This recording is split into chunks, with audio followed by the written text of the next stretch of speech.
I want to reconnect with life.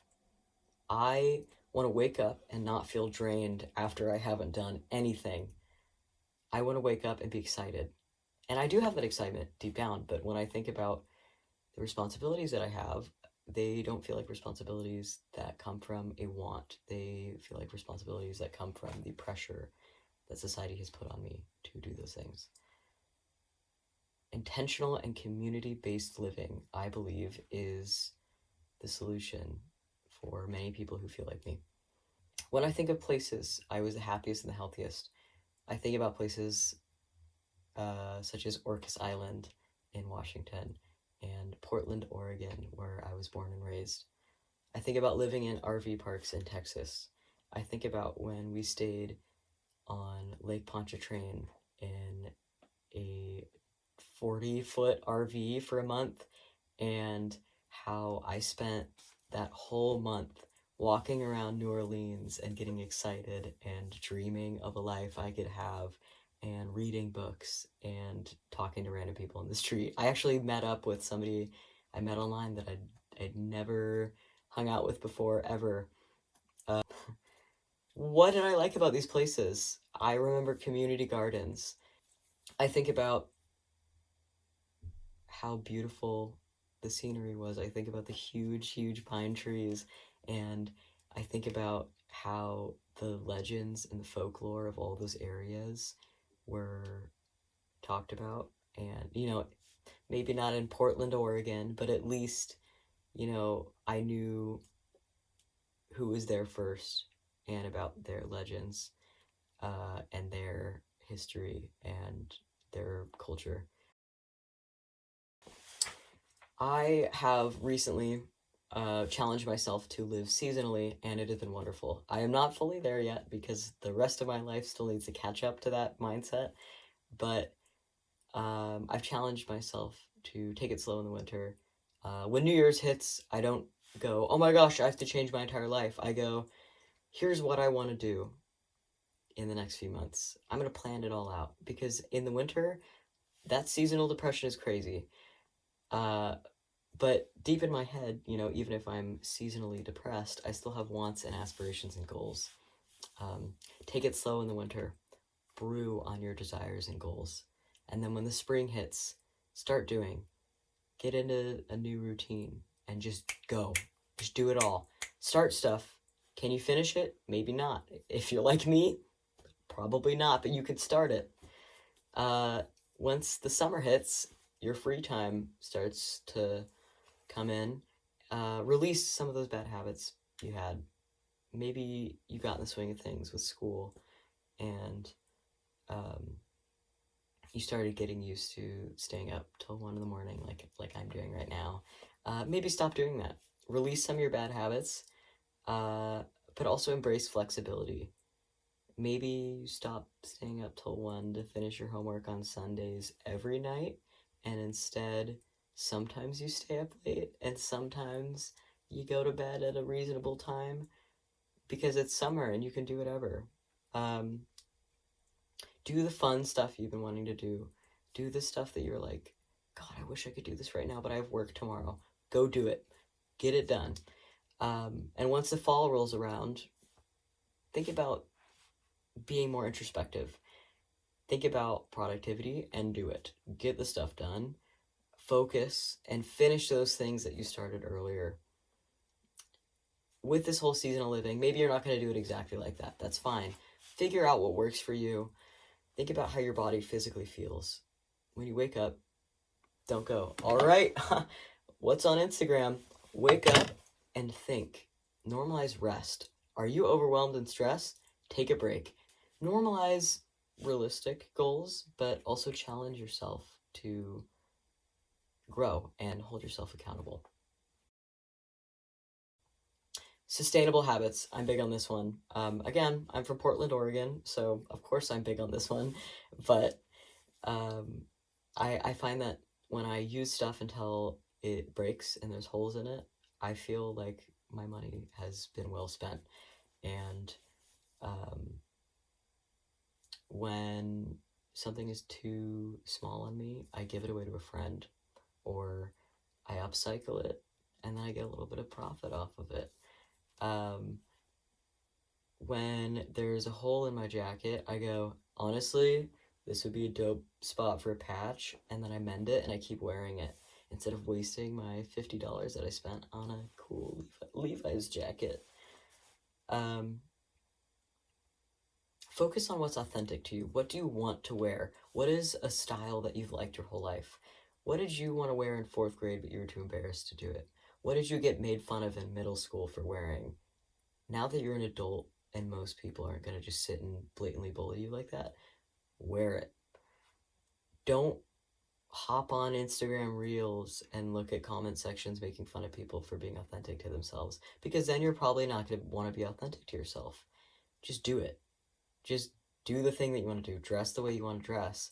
When you hop on trends, you're going to have to sell your shoes in 4 months because people all of a sudden think it's cringe to wear them.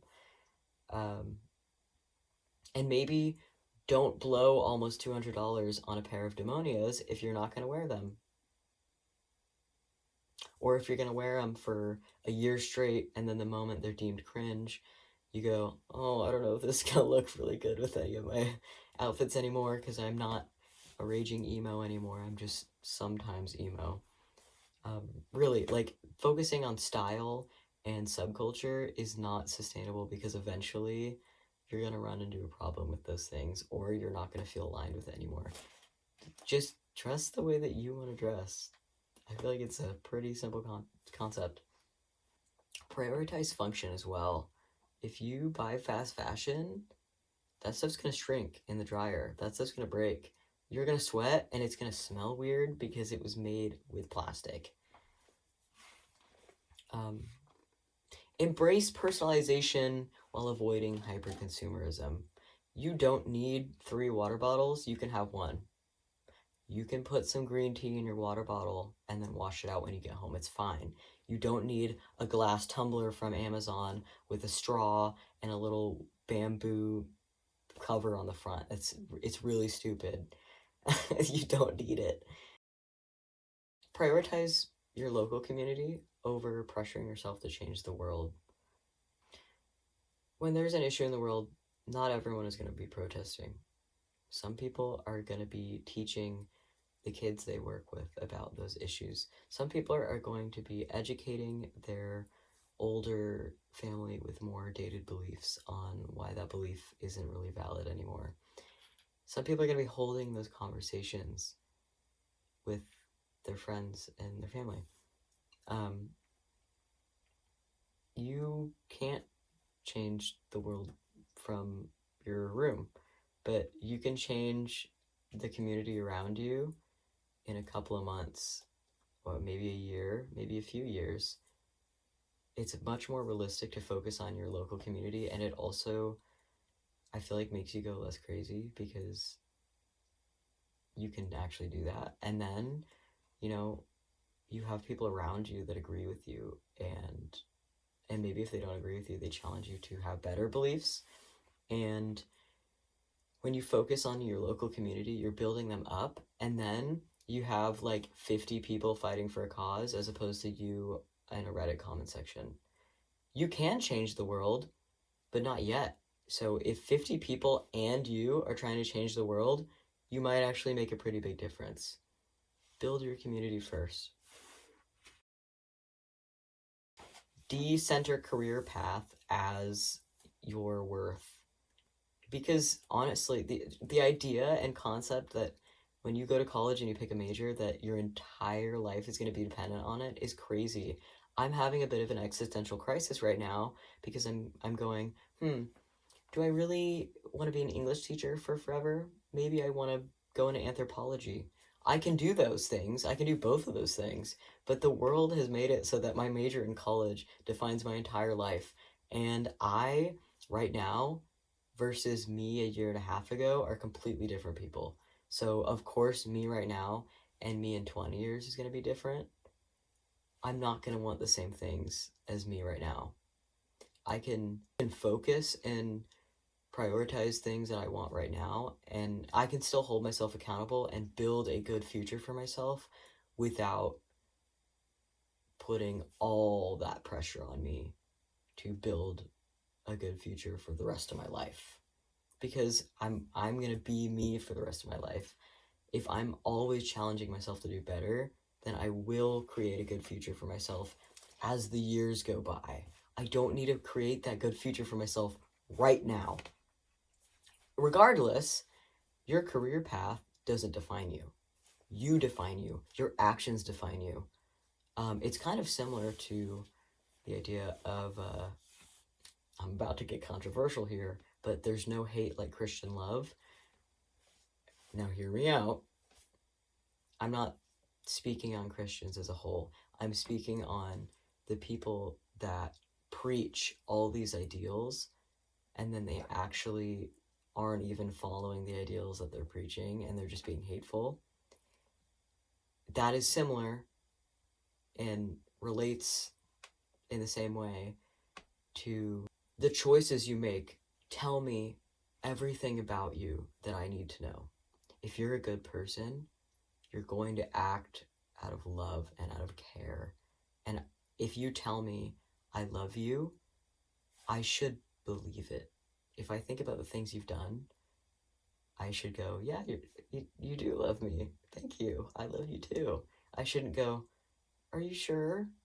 And so I think that, I know that's a broad concept, but I think that applies to your career path. Like, if I worked at a Whole Foods my whole life, but on the side, I had, did a little like nonprofit thing where I was changing my local community. I was building a garden for every person for free that wanted it or something. I would be a good person. But if I just told you, oh yeah, I work at a grocery store, you'd be like, oh. But then if you looked at my actions and you looked at the person I was and you go, wow, this person's doing all these amazing things just because they care and they love, your opinion on me would change. My career path shouldn't dictate me as a person, and I think that really aligns with my belief that your worth shouldn't be monetized. You contributing to the economy has nothing to do with you contributing to the world. There's an idea that people who don't want to work are lazy, but I do want to work, but not in the way that society wants me to. I want to contribute. I want to help people. I want to educate people. I want to take steps with people on their journey to become better. I want to do things. I would love to help the environment. I want to go and clean up graffiti from rocks at national parks. Like, those are all me. Those are me working. All those things are work. I don't get paid enough to survive on some of the work I do for the community, so I have to have 2 jobs. But I am working. It just because, I'm not doing like a corporate job doesn't mean that I'm not contributing to society. And a lot of the things that I do for money, I would do for free. But I need money to survive because of the way the world works. That kind of brings me to a theme of this is, what would you do if all of your needs were accounted for? I would do so much.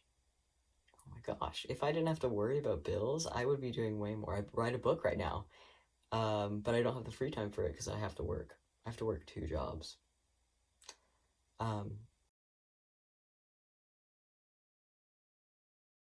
All these things I'm talking about. Do this, do that. We shouldn't do this, we should do that. Where does that even lead? What is the community that I imagine? I already got into it before, but when I think about places I was the happiest and the healthiest, and places I thrived, I think about all these wonderful communities that centered nature and centered community and invited me to be my most authentic self. And that's where I learned a lot about myself. Places that respect the land, if I had a community of my own, I would really prioritize the community, respecting the land that it's on, and I would love like community gardens and having like a summer camp for kids where they learn about all the plants around them and all the animals around them and how to respect the animals and how to stay safe from the animals. Um, Learn about the space that you're on. Who came here first? Who was here first? What are some of the traditions that those people did? What makes the land unique? What is like it's just the bigger picture. When you think about the millions of years that this earth has existed for, it calms you down. At least for me, I know it could cause a crisis in some people, but when I think about the fact that the water that I drink was drunk by a dinosaur millions of years ago, I chill out a little bit. Um, there should be a place for all. There should be multiple different religious spaces. There should be a church for Christians. There should be a church for Catholics. There should be a temple. There should be a place you can go to meditate, etc., etc. There should be resources for minorities and resources for anyone. If you don't, if you can afford food, you should be able to go get food. If you are struggling and you don't have housing, you should be able to go shower and go rest somewhere. And if there isn't a spot for you to rest, you should be able to lay down on a bench without a giant metal pole poking your back. Museums to learn. There should be education sources that are free. You should go to the library and just be able to get a book. Bring it back, but you should be able to get a book. Um, Lots of local communities, thriving communities. A community that invites others, block parties, and organizing events at your house, um, giving your new neighbor baked goods, uh, a local community where people interact with each other. People should be uplifted for the differences and not persuaded into conformity in these spaces. If somebody that's been macho for the last 5 years uh, walks into a space in a dress, you should welcome it. It shouldn't be like they shouldn't be shunned for that. You should just be able to do that. Um, Going to each other for things. If you have a neighbor that's a mechanic, you should go to that neighbor to get your car fixed instead of having to spend $5,000 at the mechanic. If there's an artist in your neighborhood and maybe you're having a baby and you want a gorgeous mural, you should go to that artist and be like, "Hey, I'll give you $300 to paint my wall like a gorgeous painting." Um, if there's a teenager in your neighborhood that's trustworthy and needs a couple extra bucks, maybe they need to raise up some money for their car, you should go to them and be like, "Hey, I need a babysitter for the weekend. We're gonna go on a date and we just need some us time. Would you like to house sit and watch our kids for a little bit?"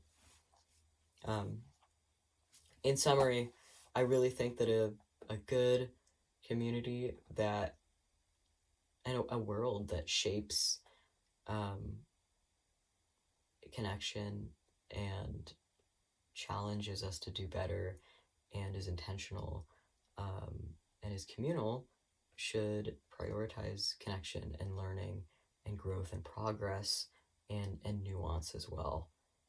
No black and white thinking here. What if we acted on what do I want to do as opposed to what do I have to do? What do I get to do as opposed to what should I do?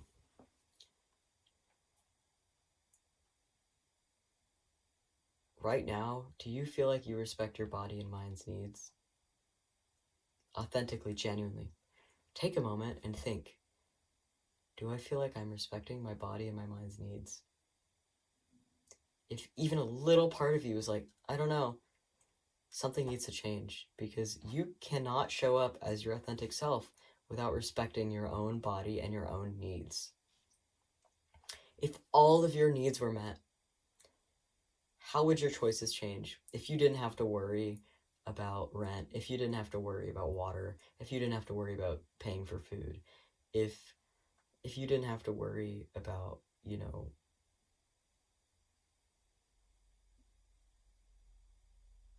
if you didn't have to worry about basic needs, what would you do? What what would you go do? What do you want to do? Think about it.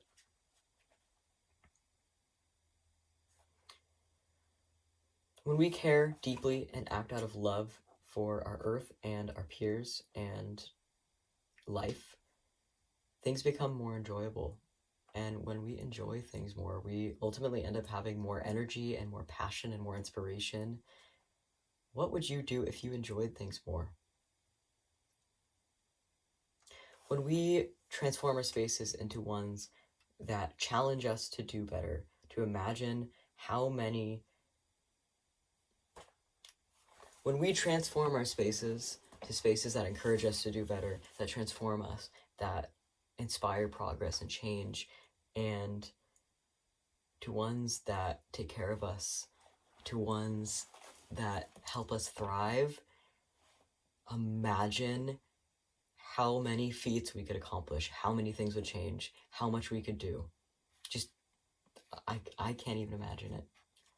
If this all seems crazy to you, if this all seems like too much, if this is like really unrealistic, try it yourself.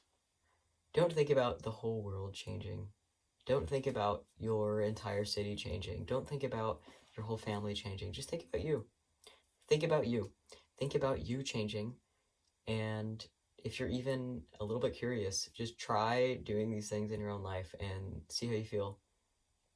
It's kind of similar to how I thought I might have a chronic illness, and then I just started treating myself like I did have the chronic illness. I took my time, I rested, I gave myself grace and patience, and I eliminated things that were overwhelming. I stopped eating foods that that the internet said would cause flare-ups. I started drinking more electrolytes, etc., etc., and all of a sudden my quality of life was better. All of a sudden I had energy, and I was excited, and I wasn't depressed anymore.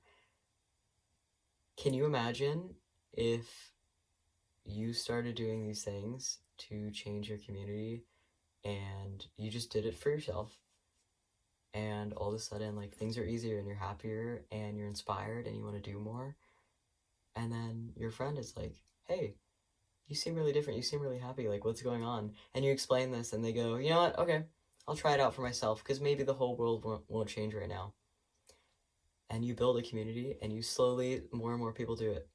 That's how we have change. That's how we get the world to change. So it starts with you, and if you want to do it, try. You can do it. You don't need to be perfect at all these things right now, but if you put that effort in and you actually start, maybe you will continue.